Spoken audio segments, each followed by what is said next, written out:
at St Edward Hall and a science and maths communicator on YouTube. Mm-hmm. Over to you. Okay. I have a very unique position at the university. I was just explaining to my fellow panelists. So my current job is I'm an early career fellow in teaching and outreach, which basically means take your typical academic position that you sort of picture it in your head and like remove all the time you spend doing research, and instead I do outreach stuff. So I spend about half my time teaching undergraduate students maths at St Edmund Hall, which is literally just down the road, about 50 metres. And then the other half of my time, I'm sort of left to my own devices to do outreach, whatever I feel that is, which means doing YouTube videos, doing talks at schools, podcasts, whatever I basically feel like doing, which is really nice. And I feel very fortunate that the college, St Edmund Hall, have like given me this position as like a trial of like this hybrid idea between teaching and outreach. Now, in terms of my PhD and how I ended up doing this, so I did maths undergrad for 4 years with a master's, and then I did a PhD also in maths. This was in applied maths at Cambridge, and I was working in fluid dynamics. I didn't really know what I wanted to do. When I started my PhD, I felt like I wanted to continue in academia forever. It seemed great that I could get paid to keep doing a subject I enjoyed doing. And then a few years into my PhD, I began to realize maybe research wasn't actually what I wanted to do after all. And I think this is fairly normal for most people doing a PhD. You reach some point where you kind of question, should I be doing this? And I was quite fortunate in that around that time, sort of 2 years in, I applied for a internship, which was a 2-month placement with the BBC in Cambridge, working in the science journalism team, making a science radio program with a group called the Naked Scientists. It's a really good podcast for science communication. So I spent 2 months doing that, took a little break in the middle of my PhD, and absolutely loved it, and sort of, I think, then realized that was what I wanted to do. So when I finished my PhD, I spent a year working full-time for the Naked Scientists, and then I realized maths doesn't really work on the radio because you need to visualize things, whether it's a graph or a number or an equation. So I then started playing around with videos and started making YouTube videos, having zero experience like with any form of camera. I had to borrow my parents' camera, which was terrible. I'm about 30 years old, but that's where I started. And then after doing that in my spare time whilst working full-time, I then realized that I missed doing actual maths, but didn't want to go back to research. So I kind of found this middle ground of getting a teaching position at university. So I came back to Oxford to have a pure teaching position, a lectureship, and then sort of spent my free time doing YouTube stuff. And then fortunately that grew, and then I was able to get the job I currently have as of 2 years ago, where all of the outreach and the YouTube stuff is now officially part of my job. So it's a very long and convoluted story, but I'll happily answer any questions about any parts of it that people may have, but I'll shut up for now. Thank you very much, Tom.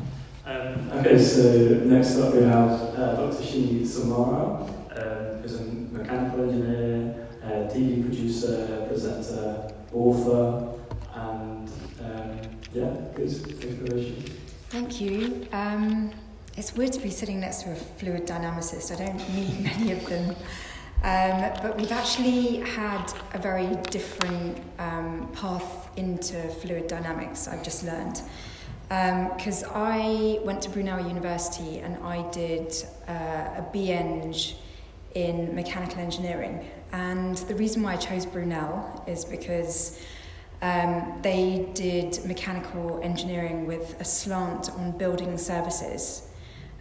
So all the mechanical and electrical services in buildings like ventilation systems and lifts and things like that. But it was essentially straight mech-eng to begin with, and then with a specialism in buildings. And what I loved about that degree was fluid dynamics, so looking at how air flows in enclosed spaces. If I backtrack a little bit more, the reason why I chose engineering, which is not typical for women, because I'm a passionate advocate for encouraging more women into engineering, and I know that the numbers are really terrible. Something like 12% of engineers are female.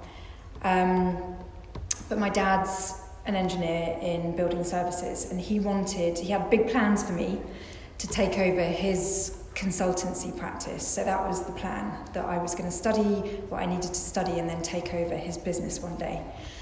But while doing the BEng, I fell in love with fluid dynamics. I just loved the idea that mathematics could help you to visualize something that we don't normally see, because fluids, gases and liquids tend to be invisible to us. But using algorithms, we could kind of bring it to life and make it really visual, and I loved that. So once I qualified with my BEng, I wanted to stay in academia. I mean, the truth is, I wasn't really ready to go into industry and to work and be a grown-up. I kind of wanted to keep the academic thing going. But I was a bit worried about doing a PhD because what I had in my head was the stereotype of doctoral students being kind of stuck in academia and not really being in the real world. And I wanted to be in the real world, but not quite 100%. And so I had all of that going on in my head. And so I decided to do an EngD, an engineering doctorate at Brunel in environmental technology. And at the time, this is going back a really long way, Brunel University was connected to the University of Surrey, and it was all, EngDs were funded by the EPSRC.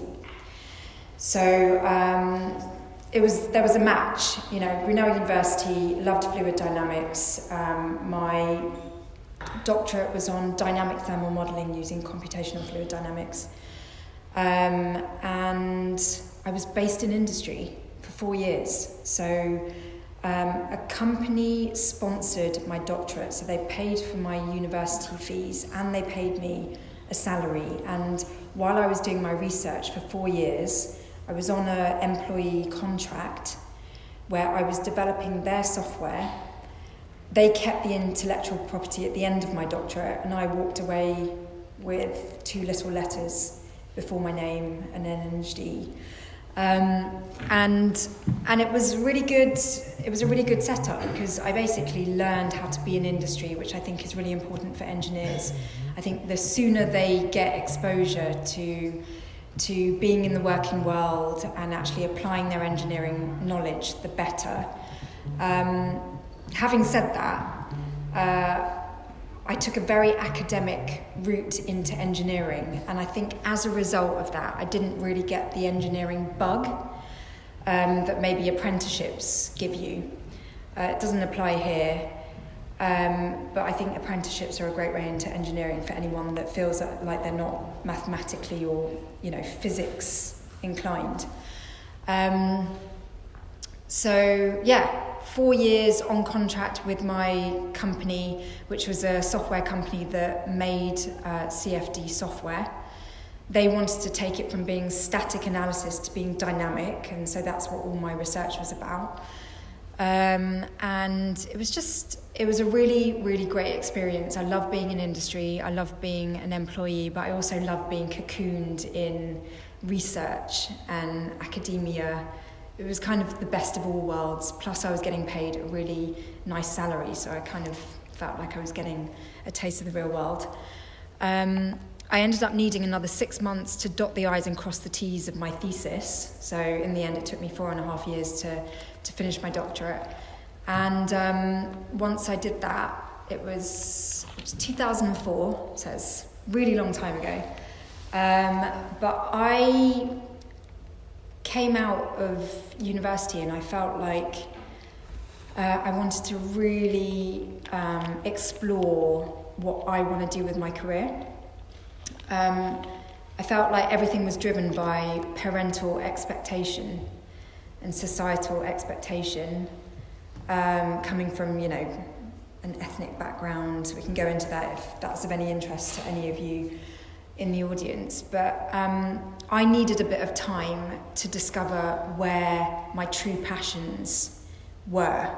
And when I was doing my doctorate, I became a total recluse.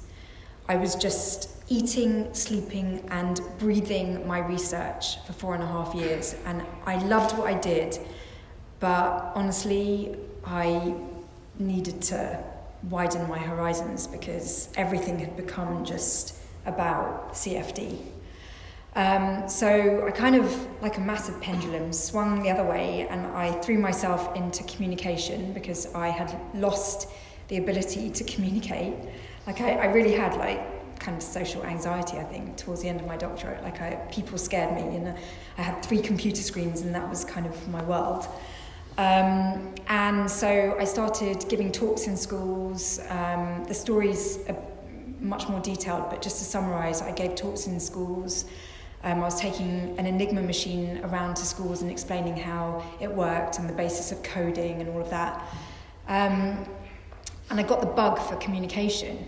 I loved speaking to audiences about technical things.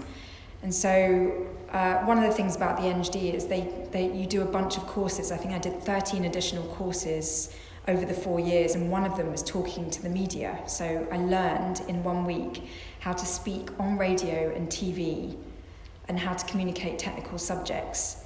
It took me 1 week to figure out how to summarise my doctorate in a way that a general audience could understand. And I realised that it's a real skill to be able to speak in the media. And from then on, I just thought, you know what, I love doing this so much. I'm going to go into it full throttle. And long story short, I ended up in television, talking about science and tech on TV. And I've worked for a variety of different networks, including the BBC. I moved to LA for 5 years and lived and worked there for Al Jazeera America. I've done the most incredible stories thanks to sort of communicating innovation to a mass audience. And I do miss engineering, so I totally understand Tom's thing of wanting to go back into maths, but I think I've gone too far down the media sort of route to now get back into academia. But the joy I have now is speaking to scientists and technologists and engineers and people who are innovating and learning about what they're doing.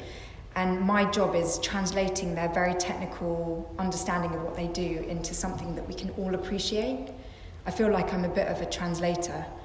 And that's what I do full time today. And that's led to sort of books. I'm about to finish my 7th book. Because one of the major things that has been common in all my career journey is that people of colour and women have been very underrepresented in engineering.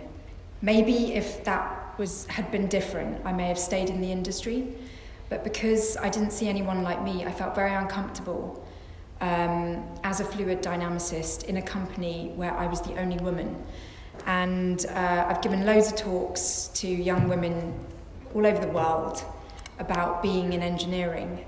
And year upon year, I didn't really see any change. And I just thought, how can I really make an impact? How can I really help to move the needle?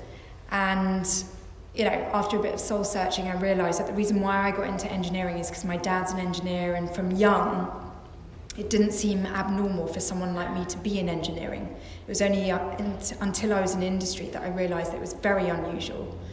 So the 6 books that I've written to date are all aimed at young people to try and change the stereotype and to change the public perception of engineering, because women can be engineers, people, you know, of minority can be engineers, and I'm really determined to not let anyone that goes to the lengths of getting qualified in engineering feel like they can't stay in engineering. So that's one of my sort of like things that I'm passionate about, as well as learning about loads of different innovation that I'm not an expert in. So that's what I do today. And again, like Tom, if you want to ask any questions on specific points, I'm really happy to answer them later. So thanks. Brilliant, thank you so much. Next up we have Dr. Saida Bibi, who is a senior postdoctoral researcher and then the Oxford vaccine group. Okay, hi everyone, it's really nice to see you all here today. So unlike my fellow panellists, I feel completely out of my comfort zone today because I do very little kind of communication work and talking about my career paths and things like that. So excuse me if I come across as being nervous. I really didn't know where to start actually when I was talking about my career path. When I was growing up, I didn't really see women and people of colour. I didn't have those kind of role models in my community. I didn't know of any women who'd gone to university from my community. So it was not something that I was kind of striving for or driving for or kind of motivated to kind of be doing. I went to, I did A-levels like most of you. I think I picked them pretty randomly. I don't really remember kind of having some kind of forethought of these are the A-levels I need to get to place B, because a lot of kids these days are very kind of well thought out, well driven, know where their careers are going. That wasn't me. So I went to university and I'd done biology and chemistry at A-level, but I'd also done English literature, which was kind of the other extreme, which was my other kind of passion.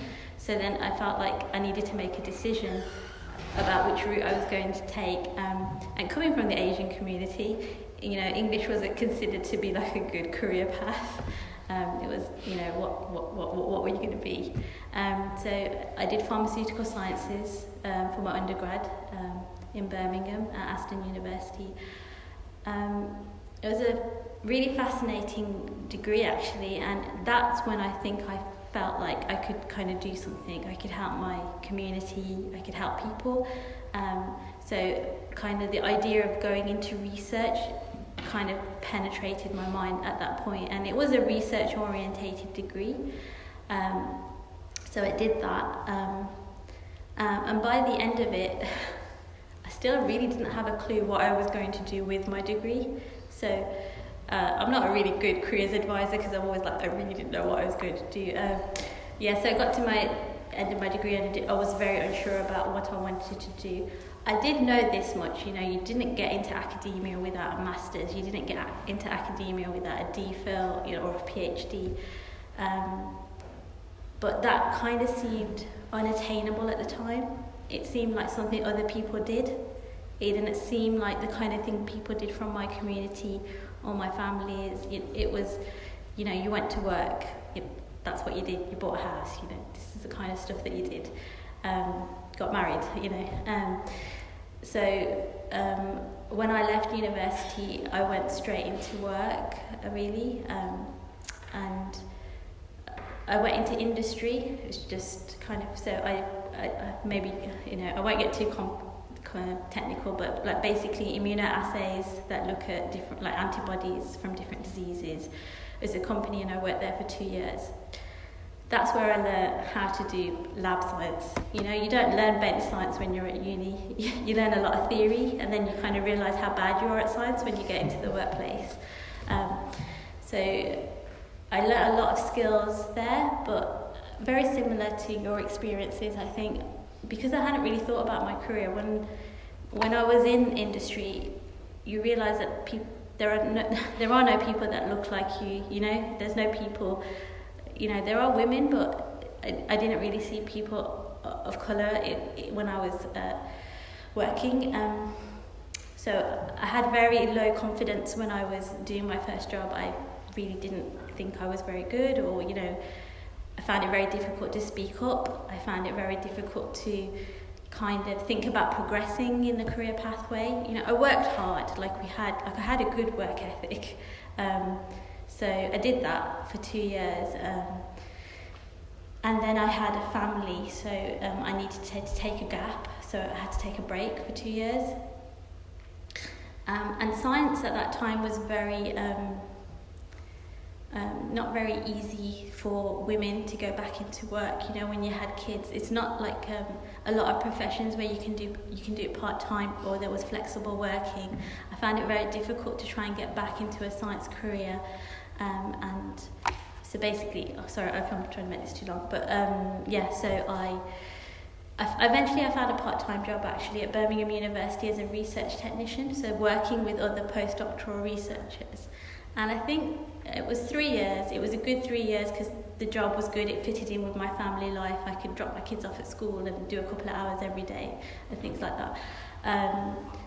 But it did ignite my passion for research. So it was a 3-year contract. And by the time I'd got to the end of my 3 years, I had a 2-year-old son and I had a 7-year-old daughter. And I applied. So I needed to apply for a job.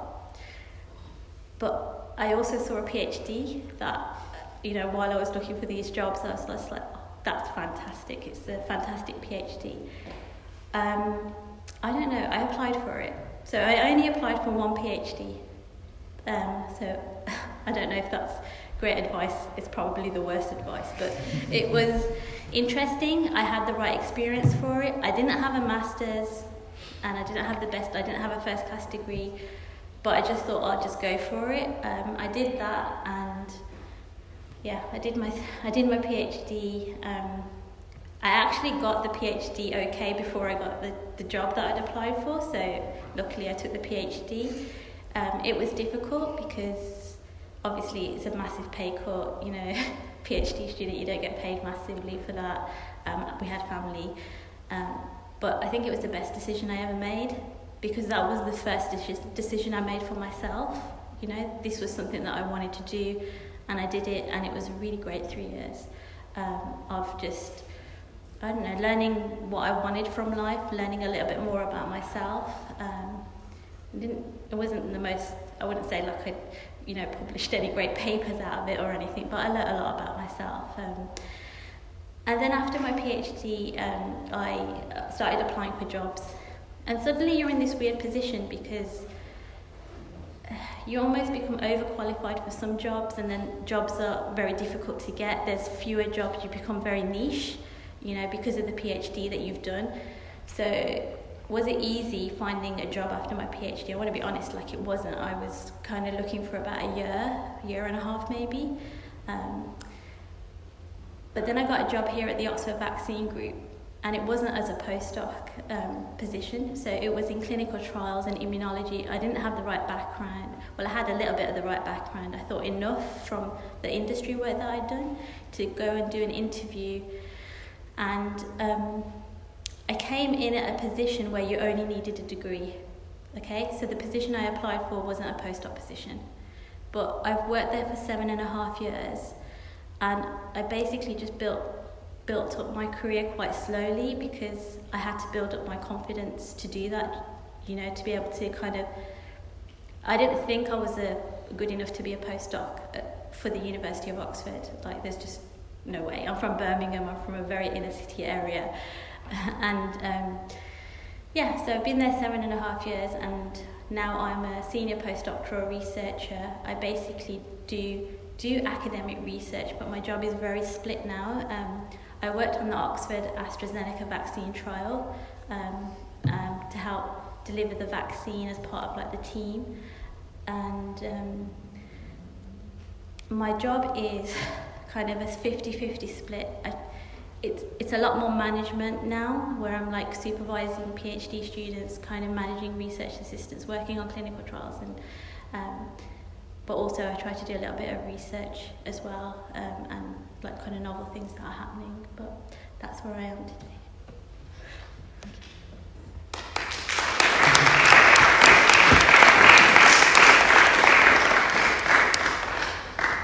Did you think about other things before doing a PhD, or what other things did you think about if you get more concrete? Is that to everybody? Or? Yes, it's for everybody. I didn't know what a PhD was until the second year of my undergraduate degree. I had no idea that you could continue to study and be paid to do so. And as soon as I discovered that was a thing, I was like, this is what I want to do. I was fortunate enough that I was obviously working hard and doing well enough in my studies that I was able to do that. So around about, as I say, the end of my second year of my 4-year degree, I figured out this is amazing. I definitely want to try and do this. And so I applied for 3 different programs, I think. And I was planning to apply for more, but I heard back from one of them quite quickly, which was fortunately successful. So I kind of stopped and didn't have to think about other things. But before I knew what a PhD was, I definitely saw myself going and working, doing something related to maths or finance, or something around that. And I was excited about that until I realized I could just keep doing maths and someone would pay me. For me, once I discovered that was a thing, it was sort of the only thing that I wanted to do, really. I think I answered that earlier, but what can I add?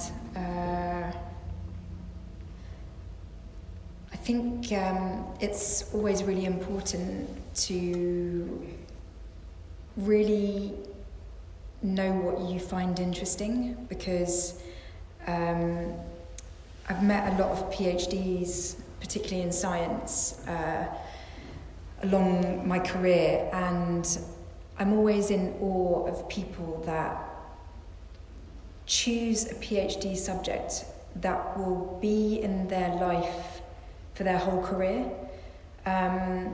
So an example, I was doing a TV show where all of us were PhDs, and we were kind of reporting on different technologies, and one of my colleagues, she was a neuroscientist, and she did something on like tobacco and addiction, and it was something that really, really interested her. Like, she wanted to spend 4 years studying that. And she also had like the foresight to think about what would happen once she had qualified. She knew she wanted to go into communications, so she wanted to choose a PhD that would be a subject that many people would want to talk about for the foreseeable. Whereas when I chose my doctorate, I was just really fascinated by CFD. Like, I didn't think about a future in it. I just was like, I want to learn more about it. And now that I'm in media, I do look back on my doctorate and I think that was a really hard doctorate to do, to then end up in media, and I don't regret doing it, but it was really, really hard work. And it was really interesting. And actually, like, during COVID, CFD's been used a lot to kind of simulate how COVID travels around rooms. And so it's been, but what am I trying to say? I'm trying to say that just choose your subject wisely if you are going to do a doctorate, because it's like having a child. Like, it's like giving birth and to something, you're contributing something to the world, and it's something that has to be really close to your heart. So when you're thinking about, doing one, choose wisely. I don't know, I feel like maybe I've already kind of answered the question a bit as well, but I think by the time I'd chosen my PhD, I felt very happy. Like, it's almost like this idea that you'd kind of found something, you'd kind of found the right place that you needed to be at. And I realised very much that I wanted to kind of do medical research and help society and help the world, like, with something. And I've just been very fortunate, I think, in being able to have a job that is related actually to my PhD very closely, and is something that I enjoy, and it's something that I've made the right decisions by not actively trying to make the right decision, if that kind of makes sense. Since you're both sort of doing more communications now, is there anything, looking back at your PhD, that you would have added to the sort of things you were doing? Would you have taken other classes? Would you recommend to sort of broaden whatever you're doing? Yeah. I was going to say, I think the thing that Shini mentioned about doing that week-long class about how to talk about your research and talking to the media, I think if anything like that's available, that's insanely helpful. So the 1 year when I was working at the Naked Scientists, so kind of similar to what Shini was saying, her job is now, we would look at what research was coming out that week in the main journals, find what we thought was interesting, pitch it to our editor. If he liked it, we'd then contact the author and have a phone call with them. And that was to figure out, could they talk about it in an understandable manner? And the amount of times you have a really, really interesting piece of research and the researcher is just not able to actually communicate it. We'd have to sort of cancel various guests that we wanted on the show and various stories we wanted to cover because the researcher wasn't able to, despite our best attempts, and trying to coach them through it, just wasn't able to talk about it to a non-specialist audience. So I think anything like that is super valuable. I don't remember the opportunity to do anything specifically like that during my PhD, but my supervisor was very kind enough to let me take 2 months off to go and do the placement, which is where I basically learned how to do that. Through interviewing other people about their work, you then learn how to do it, how to explain your own work as a result of that. But I picked my PhD topic because I thought it was a really interesting question, and then only once I'd finished it, and a few years after I'd finished it, did I realize that I could actually reframe the entire piece of research in a way that would make the general public actually care about what I was doing. So the original question we were trying to answer, I used to describe it as, where does river water go when it enters the ocean? Which possibly is vaguely interesting, but the way to really get people's attention is to say 80% of pollution in the ocean comes from the land, it enters through rivers, so if we understand where river water goes, we know where pollution goes. Super valuable piece of information, and obviously very hot topic around plastic pollution and different things in the ocean. But that was something that I didn't realize till after I'd done my PhD, that framing it kind of in that way. Yeah, coming off the back of that, my title was Dynamic Thermal Modelling using Computational Fluid Dynamics. But when I did that week course, I realised that actually my doctorate was all about reducing sick building syndrome. And sick building syndrome is a thing, you know, particularly in high-rise office blocks that we have in the city where air doesn't circulate in a healthy way and you get pockets of stagnant air that's warm and moist and can breed bacteria. Really sort of like very COVID relevant. But it's the same thing that happened in pyramids, you know.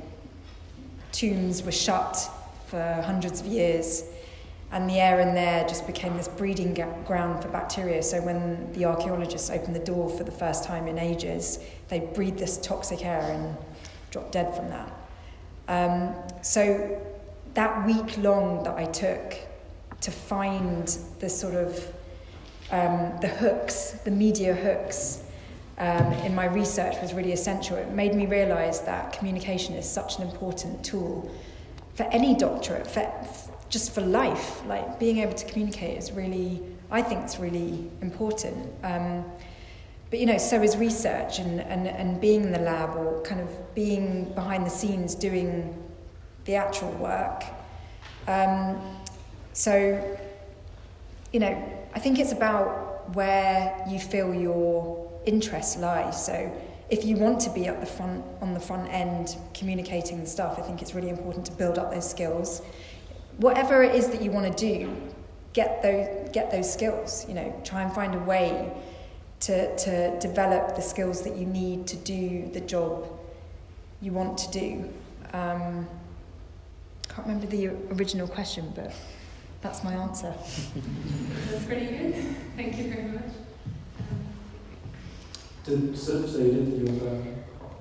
Yeah, I mean, maybe kind of touching upon what both the speakers have said is, so as scientists, you know, when you're doing a research degree, you're in the lab, and, you know, sometimes you're in the lab for long hours working by yourself on kind of assays and things. But I think the COVID pandemic and being involved in the production of the vaccine, it was a realization actually of how important communication is, because you can have the most fantastic vaccine in the world, but if you can't convince people to take that vaccine, what you have is worthless. And I think all of you must have watched this play out in the media, you know, like side effects, you know, people's fears, you know, oh, it got produced too quickly, you know, all of these things that, you know, people were saying. And the only people that could rebut that were, you know, were scientists that really didn't have much communication.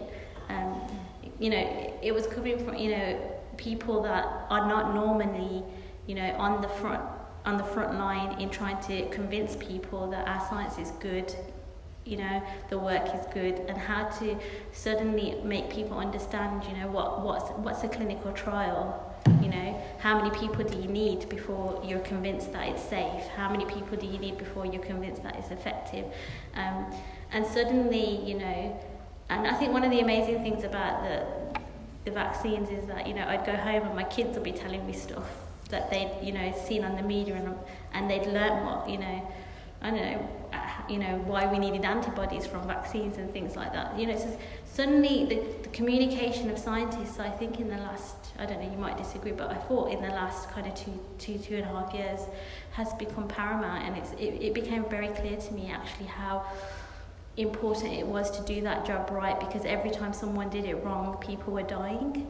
You know, if we weren't convincing ethnic minority people to take up the vaccine, there were, you know, massive repercussions to that. It wasn't just about, oh, scientists aren't very good at talking. Suddenly it's like, if you can't convince people, it's not enough that we were doing the assays on the desk, you know, on the bench.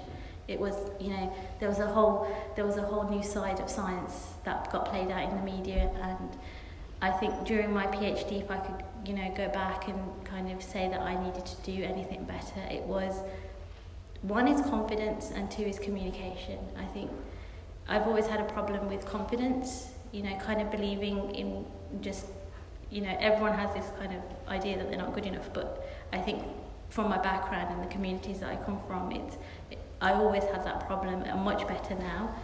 So I think if you could go back, it's be confident and kind of learn how to communicate well to people. Thank you so much.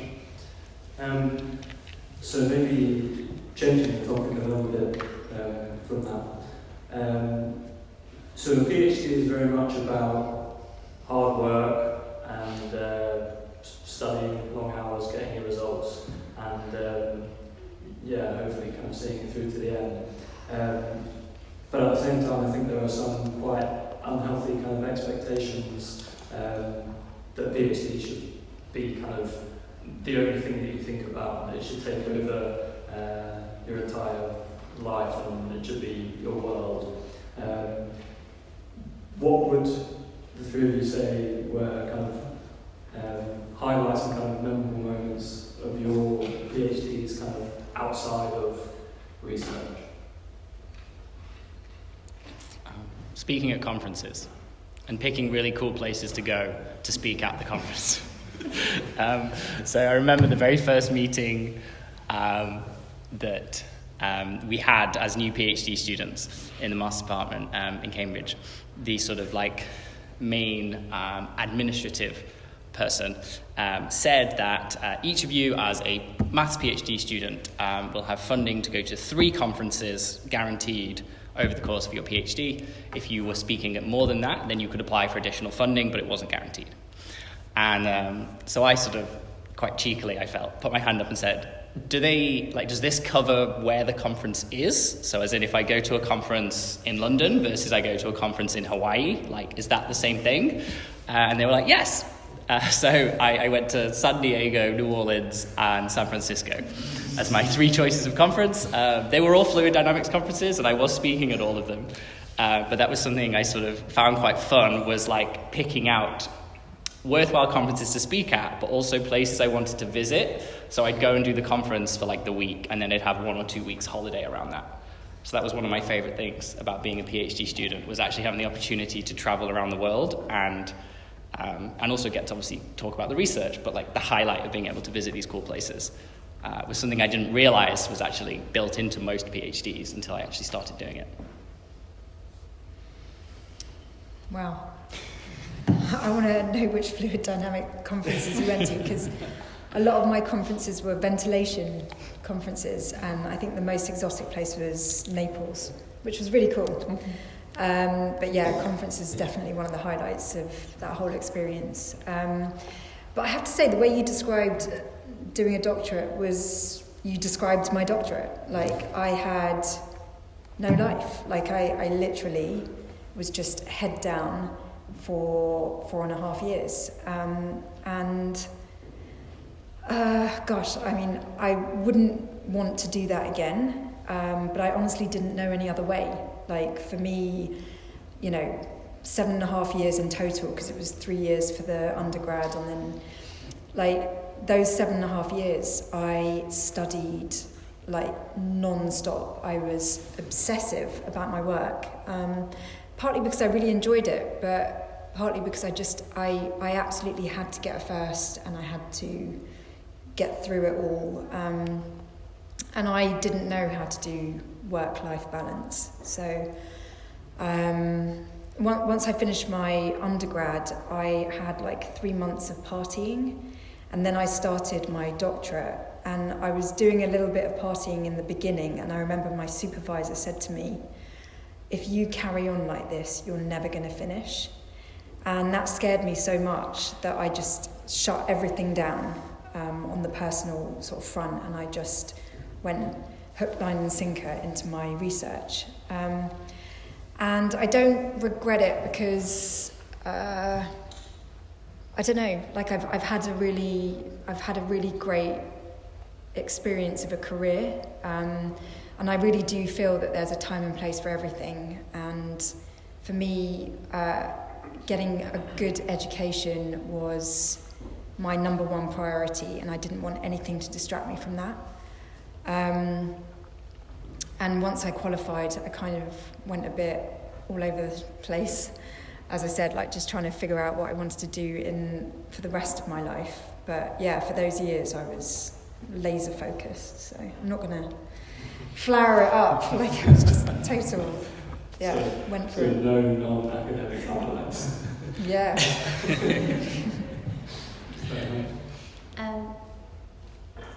So actually quite similar. When I did my PhD, the conferences was the first time I really travelled. Do you know, before that I hadn't really travelled at all.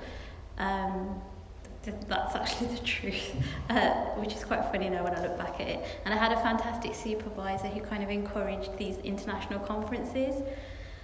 So I went from, like, the only place I travelled to was where my grandparents were. So for Pakistan I'd been, and that was the only kind of holiday my parents thought was a holiday. You'd go to see your grandparents.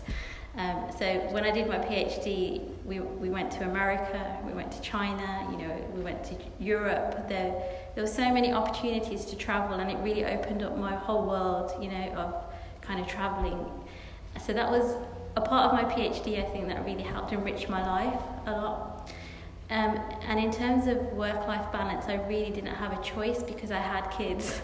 So I needed to come home and remember that I had kids. So, you'd go at, I'd be there at 9 o'clock, and I'd do like a normal work day. Like, I couldn't really do like late evenings or weekends and things like that. So I had to be really quite focused in the kind of time that I had, and not kind of mess around during that time. The funniest kind of things I remember from my PhD is when I was writing up. So I'd got all these papers printed out, and they were like all over the living room floor, and I was writing up, and my daughter came home from school, and she was like 8, and she flung open the door and she looked at the room and she says, "I can't live like this." And I was the one who was getting stressed about writing up my thesis, right? And she says to her dad, "Can you give me my snacks? I need to have them upstairs in my room because the house is a mess." So that's one of the things. And my son was so young actually that he couldn't pronounce PhD, so it was PhD. So if I had any idea that I was, any idea of elevated status, that was like kind of. So lows, I think, difficult. It's difficult to do a PhD with family, kids. It's hard to stay focused. That things happen. Kids get ill. End up in hospital. All sorts. So difficult, but worth it. Is what I'd say. And I'd say to kind of women who have kids who want to do a PhD. I did my PhD when I was 31, right? So it's not like the normal age to do PhDs or kind of stuff. So I don't know, like just different times you can do it. Everyone's life is different. It doesn't mean that you have to follow like a normal route to do things as well. That's kind of what I'd say. Yeah. No, thank you. Maybe kind of a similar question. So obviously in your PhD you're going to meet a lot of important people who are going to, influence you in a lot of ways and kind of shape how your career goes from there. Could you maybe talk a little bit about kind of the important people that were part of your PhDs, maybe supervisors or colleagues, and how they kind of shaped where you are now? Thanks, Tom. My supervisor, basically, I completely lucked out in the sense that I couldn't have actually picked a better supervisor. And I'm sure you've probably been told this, but pick your supervisor, don't pick your project. 100% would be my top tip. So I knew I wanted to do a PhD in fluids.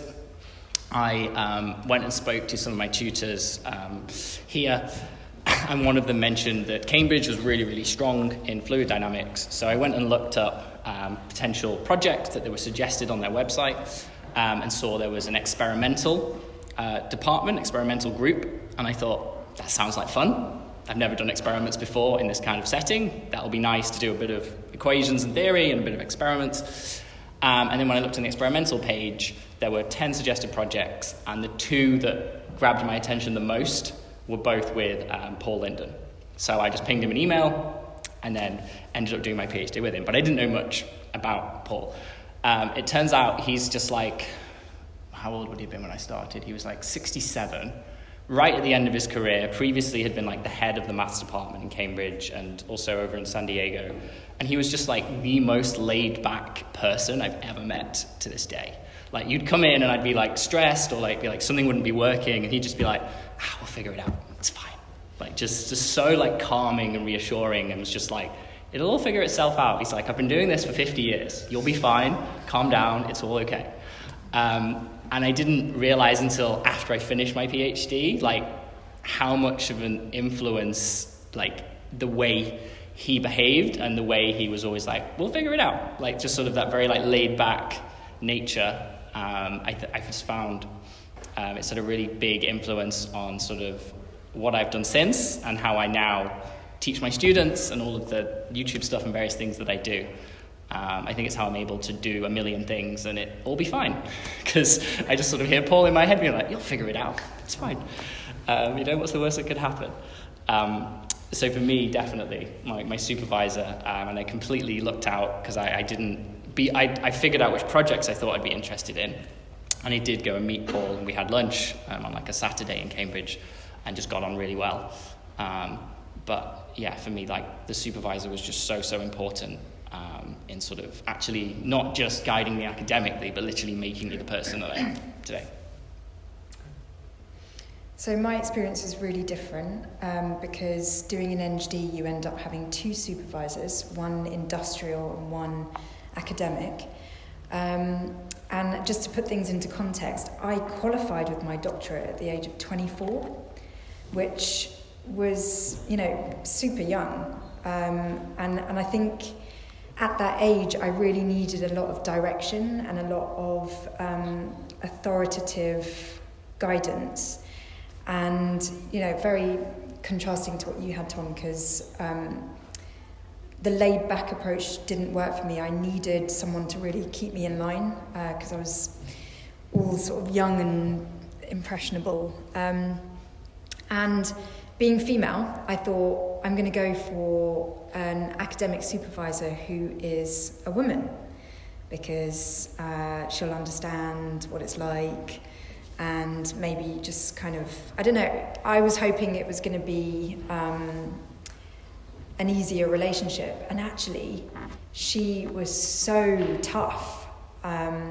Like, she really kind of was very strict and no BS, and so that was interesting. And then my industry supervisor, I think it was really nice having supervisors from both fields, because I didn't do a doctorate to stay in academia or kind of go in that direction. I did a doctorate because I knew I wanted to be in industry one day, and I wanted to bridge the gap from academia into industry.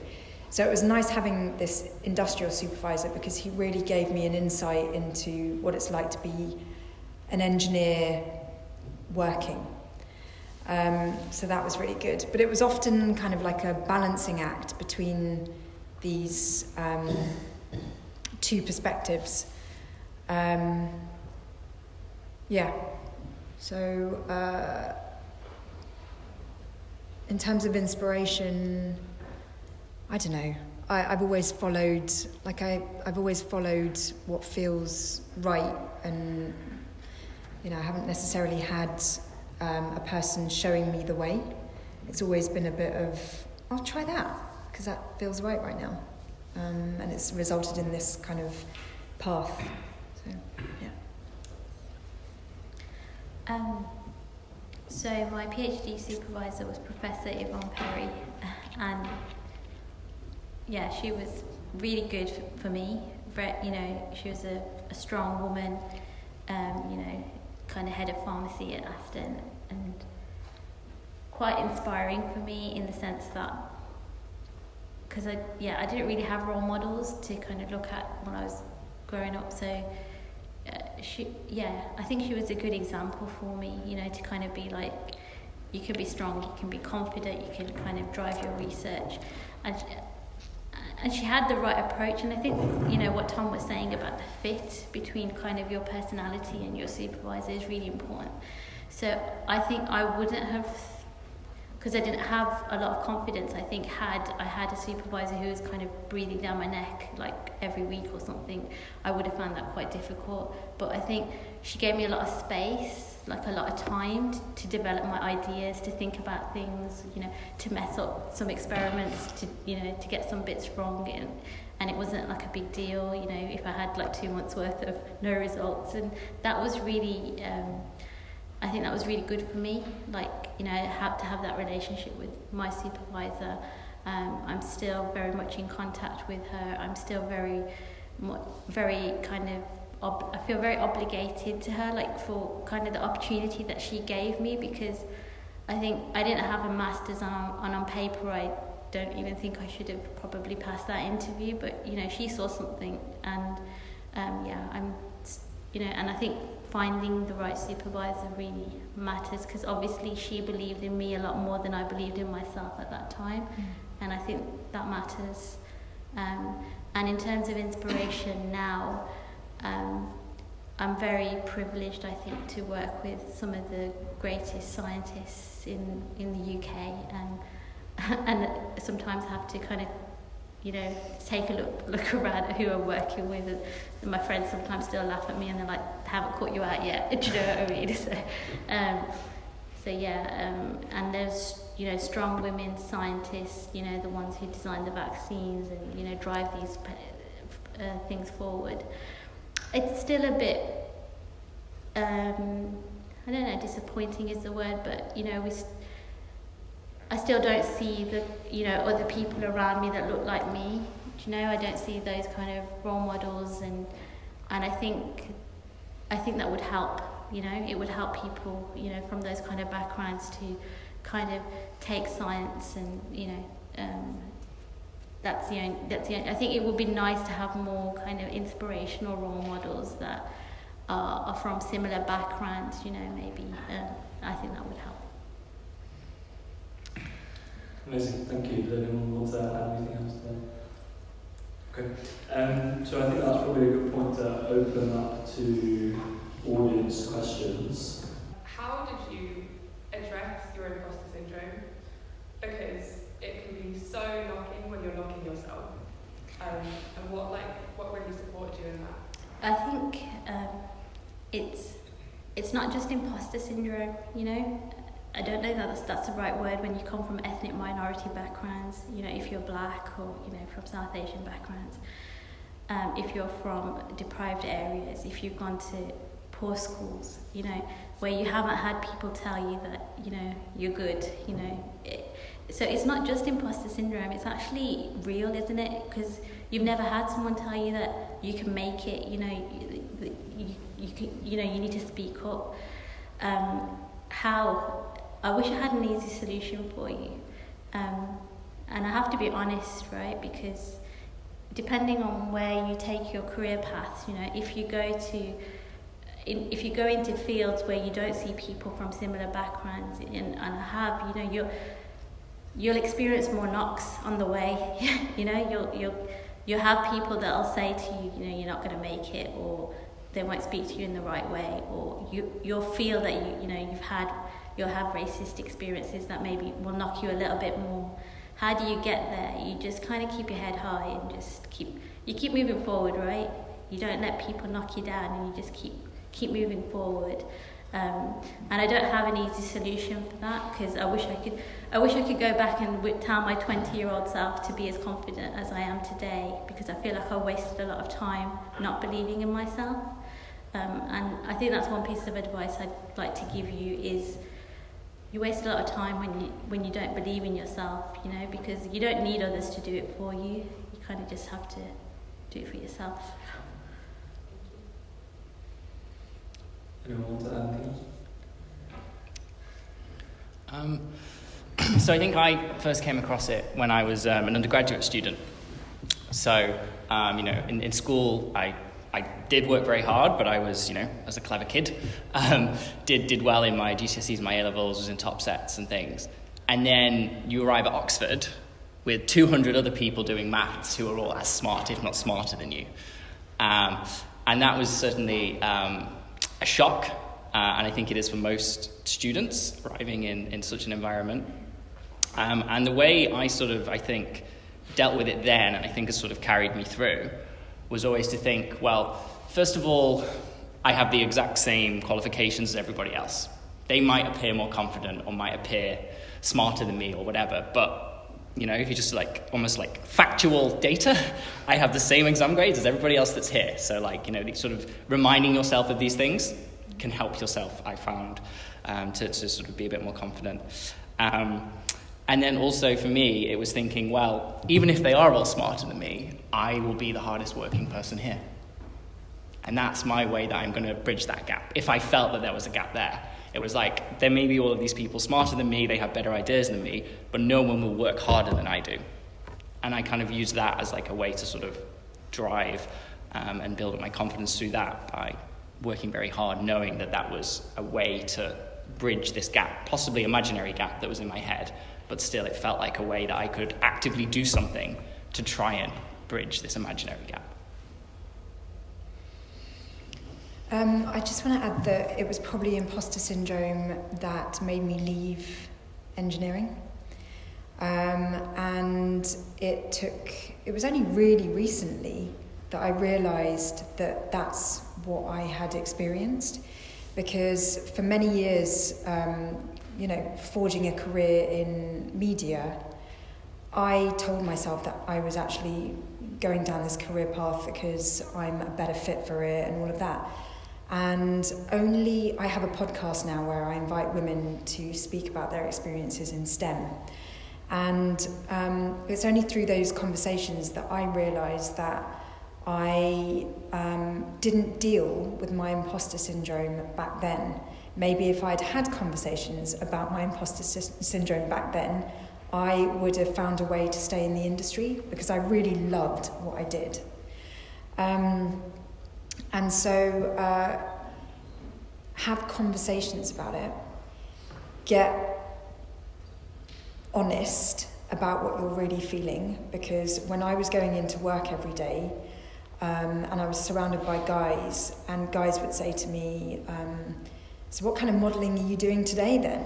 You know, I thought that was acceptable, but today I would learn how to stand up for myself, and I would learn how to deal with comments like that are inappropriate, but I didn't have those tools back then. So I would tell my younger self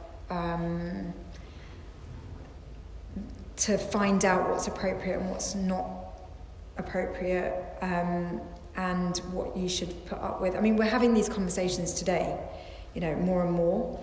But, you know, when I started my podcast 4 years ago, I kept all the women on my podcast anonymous because they didn't want to talk about what it was really like.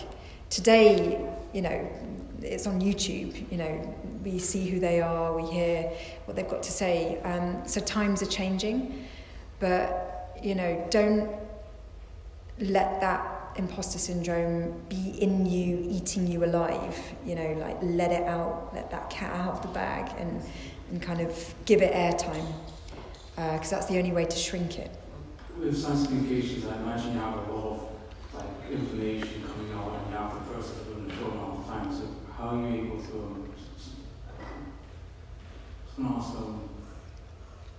what's the best way of approaching that in terms of being able to take on such information and being able to convey it to other people, especially if it's not within your discipline? So I imagine you must come across that quite a bit. Do you want to go for it, or shall I? I feel like you have more experience than me. Okay. Yeah, it's an acquired skill. When I first, when I started in media, I started as a researcher. Well, I actually started as a runner, because back then we used to use tapes and we had to run tapes all around London. Everything's digital now, so we don't need to do that. But I worked my way to a point where now I can pick out the main points, the points of interest. We call them hooks. You know, what do people want to know?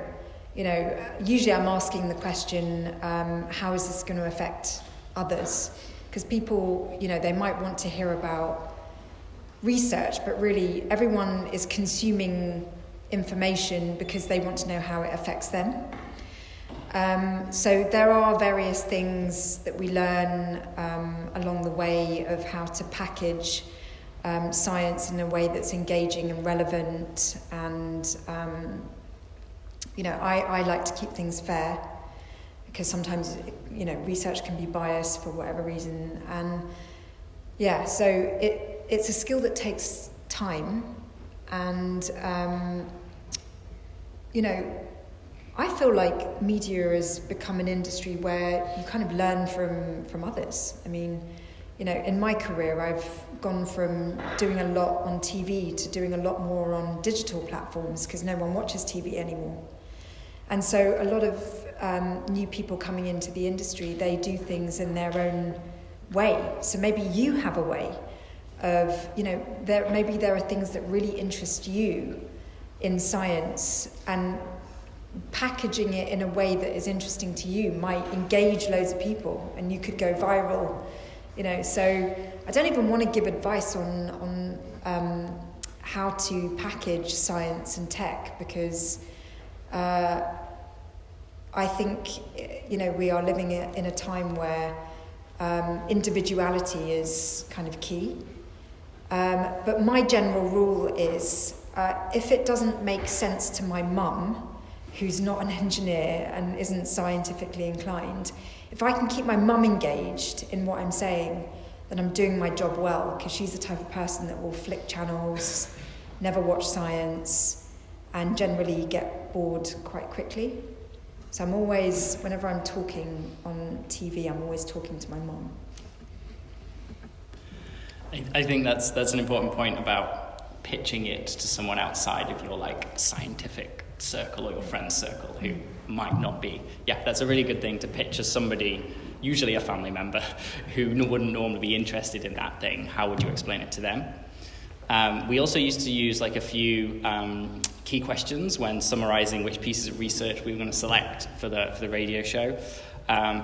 So generally you'd want 1 or 2 sentences describing what it's about. And like it's quite hard to describe a whole research paper in 1 or 2 sentences, but that helps you to synthesize what are the key things in this. You want to highlight what's new, like what's new about this particular thing. Why should people care about it, which I think links into what you're saying about how's it going to affect somebody specifically. And then the final question that was always asked in all of our pitch meetings was, would you tell your mates about it at the pub? Because you want someone to read your content, listen to your content, watch your content, and then want to tell somebody else about it. And they should be able to do that based on how you've summarized it and described it. So they were kind of like the sort of 4 things that we'd always ask or try and summarize about a piece of research. So can you do like a 1 or 2 sentence summary? What's new about it specifically? Like why right now is this a thing? So what's new? Why should people care about it? And then ultimately, would you tell your mates about it at the pub? So that was kind of what I was taught to do, and I found that to be quite a helpful set of guidelines in general as a starting point. Okay. I think I understood the question, which is, do you need a PhD to kind of go into industry, and what kind of skill? So in my field, which is kind of vaccine research, and one of the reasons I did a PhD is to kind of progress in your career. You kind of hit a ceiling if you don't have a PhD, so you can't really take on kind of senior roles. However, actually meeting people from industry, you realise that you can actually build up your career within industry without necessarily having a PhD. So there's some great scientists out there actually who are doing amazing research that might not have a PhD, but I think in general having the PhD, for academia it's almost like a must, but I think for industry it's not so much, but having it gives you kind of that platform to kind of progress more quickly, I think, up the career ladder to kind of more independent projects and things. Because I was a research technician and I worked for somebody, I didn't want to be that person. I wanted to kind of drive research. So if you want to be kind of driving things, then having that qualification doesn't make you a great scientist, but it gives you that edge to kind of go into jobs that might give you those opportunities within industry. I think in my field, it definitely gives you an edge, I would say. Okay, another question, another. Yeah, I can break my So, I guess probably those people relate to there's like in science lots of different fields and stuff that I enjoy. So I know I want to do like postgraduate research or something similar to that. It's kind of hard to sort of narrow it down to one area to like dedicate yourself to. So I don't know how, if you have advice for something like that. Isn't there like master's degrees now that kind of allow you to do like 4 different projects, right? So that you can kind of... Doctoral training programs, yeah, I believe is the technical term. Oh, If you've heard of doctoral training programs, or DTCs, DTPs is the acronym. So I believe, I didn't do one of these because they sort of, I think, became quite mainstream just after I'd started my PhD. But I think the way they work is you do the first year of your PhD, you go around and sample like 4 or 5 different projects, and they can be in reasonably spread out different fields, especially if you're doing something like within the medical division. I feel like you can really spread out what you're doing. And then after that 1 year, you then decide which specific project you're going to focus on for the next 3 years, and that becomes your PhD. So there is kind of like a try before you buy element to those particular programs, which sounds like it might be very helpful if you're not yet sure. Something else I might add is looking for interdisciplinary projects is also really good. So for me, I knew I wanted to do fluid dynamics because it was the course I enjoyed the most throughout my degree. I did it in 2nd year, 3rd year, 4th year. Any options to do with fluids, I was picking them because the more I studied, the more I enjoyed it. So I knew I wanted to do fluids, but I didn't know what particular area of fluids I really wanted to go into. So when I heard about this project, which had an experimental element, I did some field work as well. There was a theory aspect to it. It was working potentially with oceanographers, and sort of geography and environmental science was kind of built into it as well because of the rivers and the oceans. It just felt like there was a lot of different things there that could be brought into the project. So to me, that kind of appealed to me because it wasn't just like, let's study this one very specific algebraic space and see what happens. It felt like it was more of a real world problem, which meant you could bring in lots of different ways of looking at it. Yeah, I would want to just add that I want to talk about all the other things around a doctorate research project, because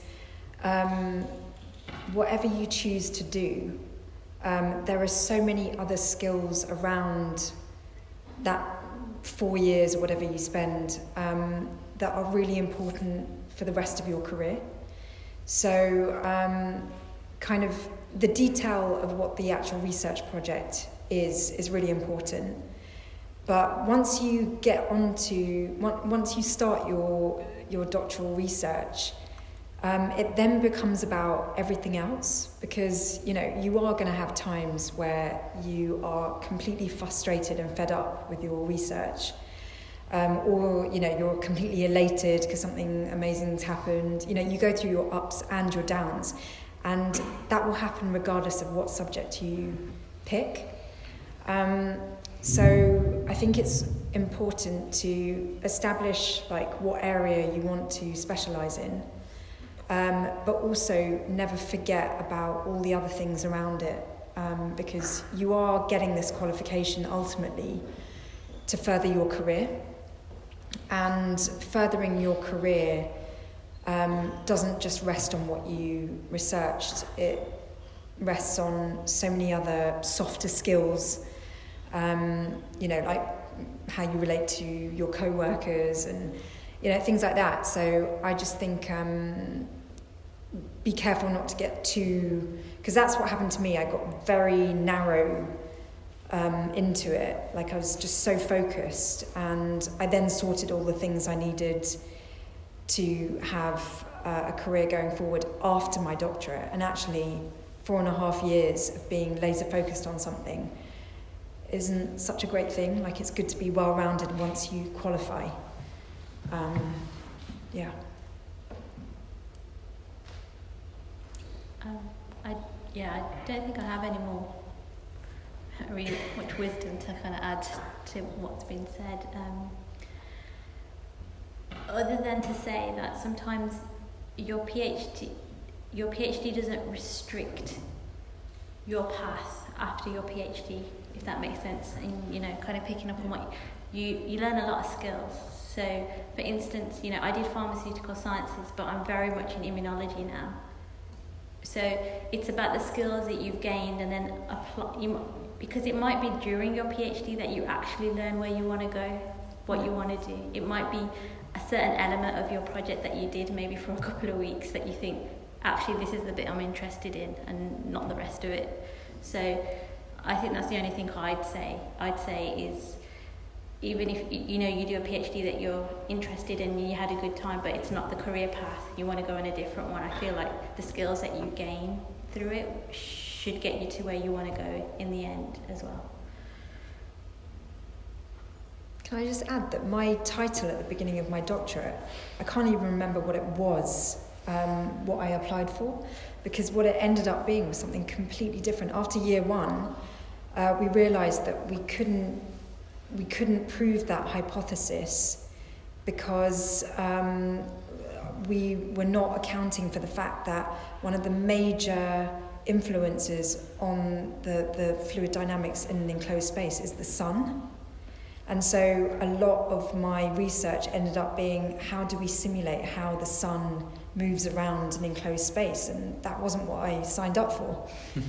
So there has to be an openness to adaptability. And it's a great skill for your career as well. Thank you. Do we have any other questions? Yes. So, in my mind, the PhD program is a research program, and that probably entails a lot of time spent in the labs, experimenting and computing things. But what would a PhD in something like applied mathematics or theoretical physics look like? What would that be like day to day? I spent a lot of time in the lab. I was in the applied maths and theoretical physics department. But I had colleagues who weren't. So I had some friends who were in the pure maths department, and the research there is you sit down and you try and prove something, and you might try 4 or 5 different ways of trying to prove it over a 1-month period or something, and you get stuck and you get frustrated, and then you try a different way to do it, and maybe you eventually realize you can't prove it because you made a wrong assumption right at the beginning. So it is kind of just sitting down and thinking a lot. So some of my friends who worked in pure maths PhDs, they said most of their work was like, walking around the grounds of the maths department in the afternoon, just like letting their mind wander. And then you'd have that kind of like breakthrough of, what if I tried this way? Or what if I, you sort of get your inspiration from doing that. So I feel like it is literally just sitting and thinking. If you go down the really sort of pure maths route or theoretical physics route, and a lot of reading, because you're going to get those moments of inspiration the more stuff you're exposed to. So the wider you can read, you might spot things that you can bring to your particular problem that you're trying to focus on.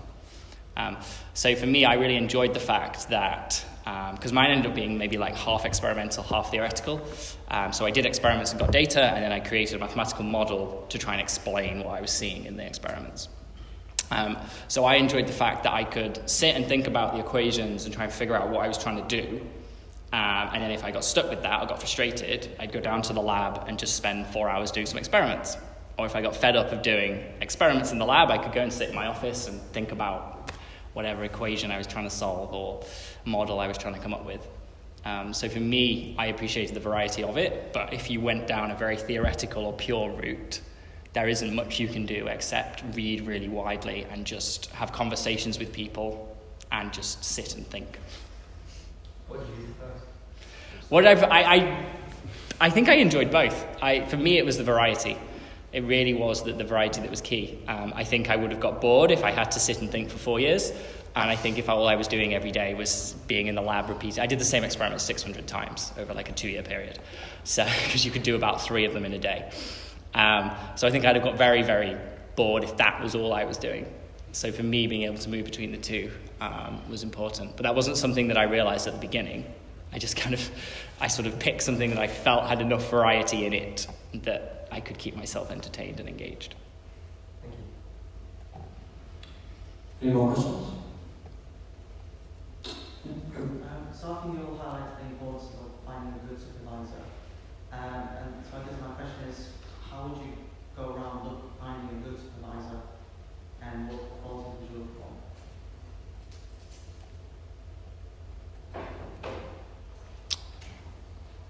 I feel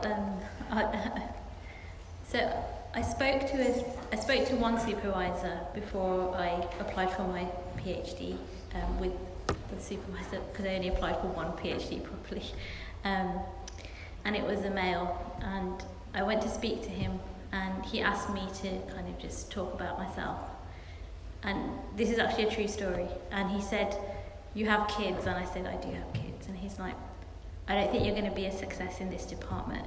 He said, "We need people that are really committed, can work late hours, can do weekends." And he's like, "I don't think this is the place for you."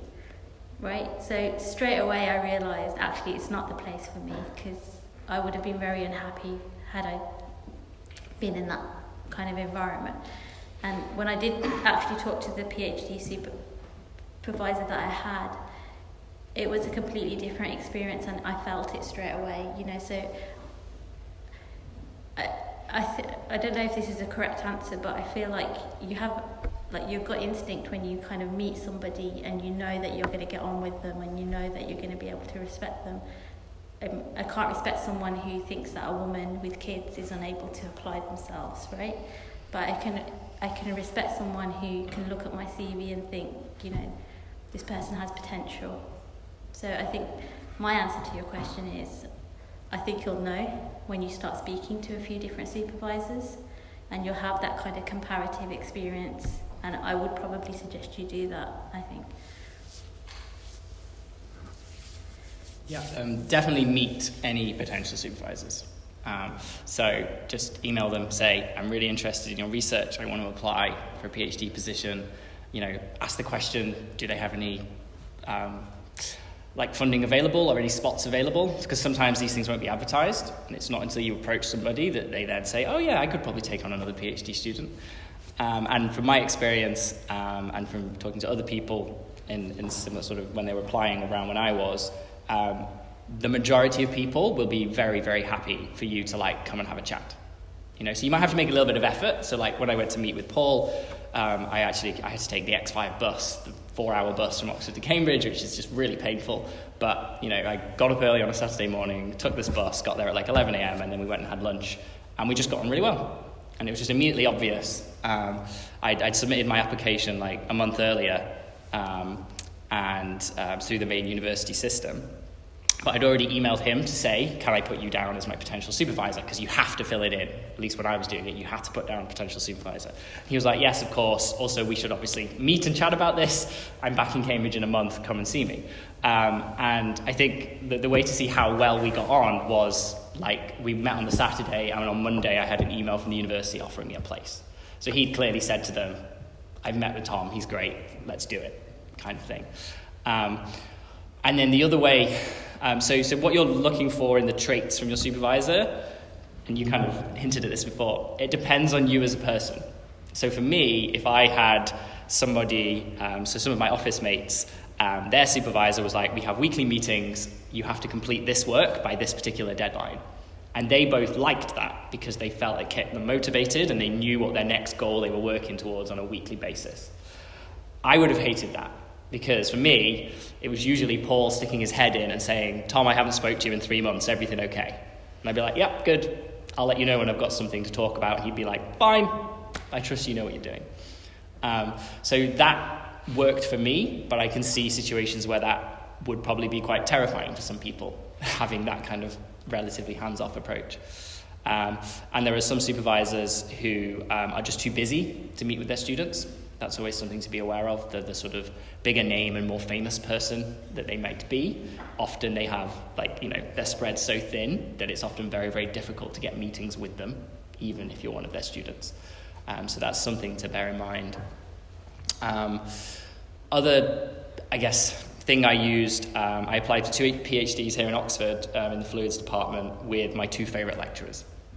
So I'd seen them teach, they taught a course, I really enjoyed it, and I thought, they seem like they'd be interesting and good people to work for.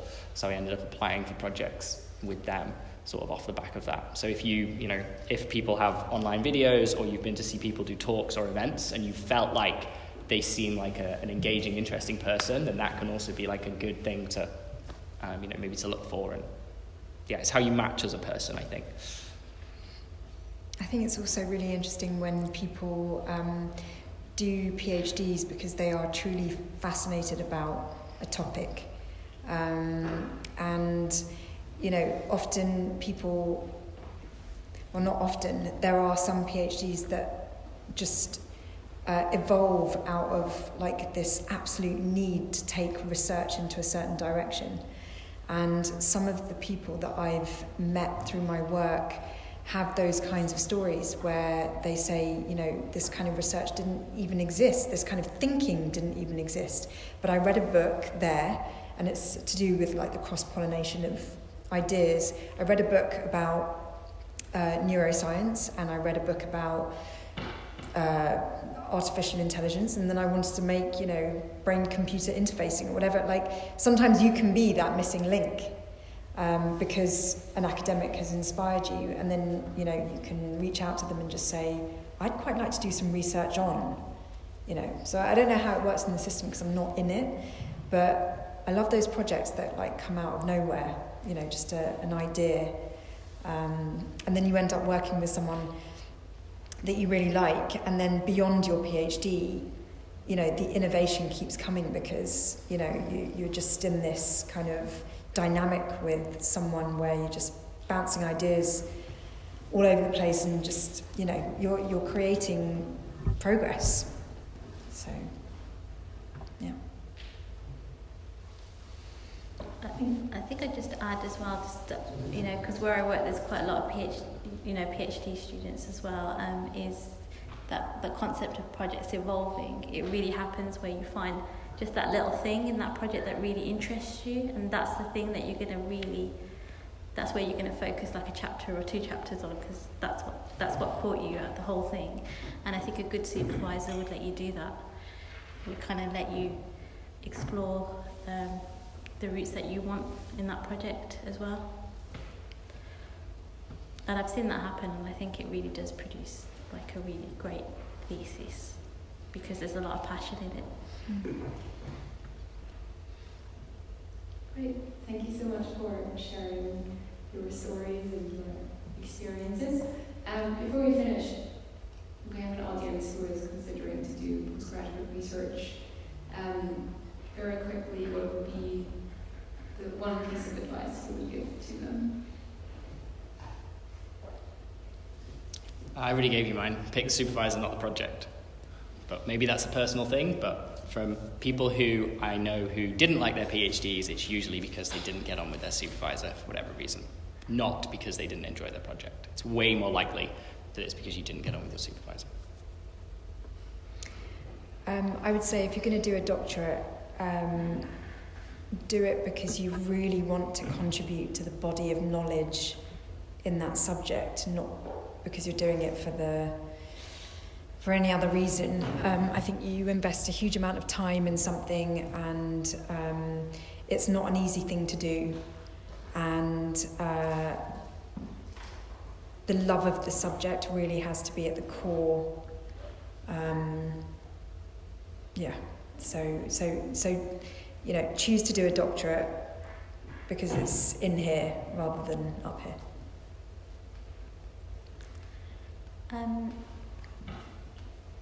I'm going to say don't be afraid to wait, I think. I think if you're unsure, you could always go and work in the area that you're interested in. For instance, where I work, people sometimes come and work for a year, as a research assistant. And some of those people do go on to do PhDs. And some of those people realise that this is not the thing for them. So I think, I know it's easy to be on the escalator of education of, getting your undergrad, getting your master's, getting your PhD, but I think it's important to remember that doesn't have to be the way. You can take a year out, you can go and work somewhere, you can, there are lots of different ways to do this. You could always go back and do your PhD after you've had a bit more life experience and when you know what you want in terms of the project. I think that's something I've learnt more in where I'm working at the moment, because I see, people come in interviews who say, I want to do a PhD, I just need a bit of experience, but they'll do a year and then they'll realise about themselves that actually, I don't like that, maybe this isn't for me, so that's why. Brilliant, thanks so much, and thank you all for your questions, and thank the three of you for your insightful, inspiring comments today. Let's give the speakers a round of applause.